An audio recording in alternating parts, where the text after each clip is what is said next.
Well, the reason that the Gen Z is calling the dating, like instead of going on a first date in person, they're now doing it like they'll say, hey, on Friday at 7, I'm going to DoorDash you a pasta meal. Let's log on to our Zoom or whatever it is you're using. And then you have your first date that way is because it's more efficient. And basically saying like, we can just figure out if we have this spark face to face, so to speak, and not have to go anywhere and do anything extra.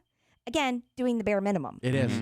Yeah, And is this popular? Yes. Yes. I mean, Gen Z, a lot of Gen Z is doing this. Like the first date is via Zoom. I think you're missing out on opportunities you didn't Agree. expect. They're also saying that it's cheaper. So if you skip the DoorDash? part where you're door dashing somebody, you just yeah. say, hey, let's have dinner. You get your own dinner, I'll get my own dinner, and then we meet and have a glass of wine in our respective places. It's cheaper than going out on a date with somebody you might find you don't have a spark with.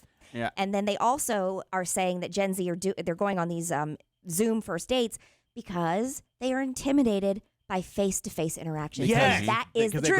they grow up on screens. Yep. Yeah, that's what I was about to say. Like the first part, like at first I didn't know this was a thing for Gen Z. I didn't know it was really a thing. But all the first reasons you were listing, in my mind, I'm like, that's just BS because they're scared to meet in person. Yep. Because like the last 2 or 3 like women I've matched with on dating sites, we've like consistently talked for weeks, maybe even months at a time. Yes. And getting to meet them in person is like pulling teeth. And they'll come up with any excuse out the woodworks as to why we can't meet. And almost to the extent it'll be like we've been messaging for a month and a half You guys now. have been like sexting. Yes, even low You've key, seen like each other's genitalia. not sending pics back and forth, but maybe talking dirty and nasty That's scary. about stuff we're gonna Yeah. do to each other when we see each other. And then it'll get to the point where I've had like girls almost gaslight me to be like, we've been talking for like a month and a half, and then I'll be like, can we finally hang out? Like this is getting annoying. And they'll be like, well, how come you're not respecting my boundaries? Oh my god. And I'm like, sorry, I want to know if you're actually a real human being. bro. I've seen your vajayjay. You know what though? Maybe some of these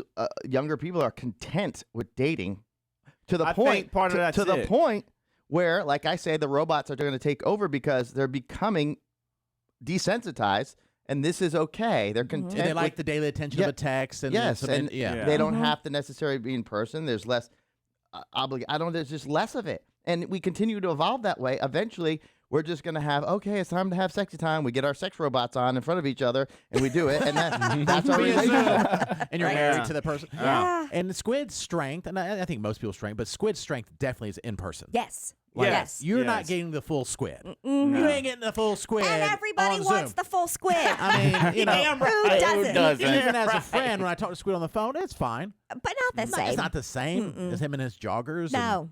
And whatever hair style he's got on that day, and this weird stuff he talks about. Yeah. All right, very interesting. Yeah.